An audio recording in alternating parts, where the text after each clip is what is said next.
This guide will help you understand how to request payouts on Discord effectively. Follow these simple steps to ensure a smooth process. Step 1. Access your account. Log into your Discord account using your credentials. Make sure you are using the account associated with the payouts you wish to request. Step 2. Navigate to user settings.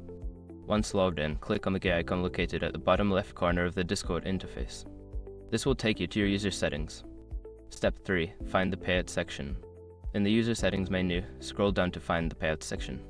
Click on it to access the payout options and details related to your earnings. Step 4. Submit a payout request.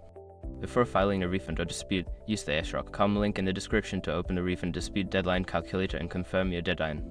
Step 5. Confirm your requests. After submitting, check for a confirmation message or email. This will ensure that your payout request has been received and is being processed. By following these steps, you can easily request payouts on Discord. If you have any issues, consider reaching out to Discord support for assistance.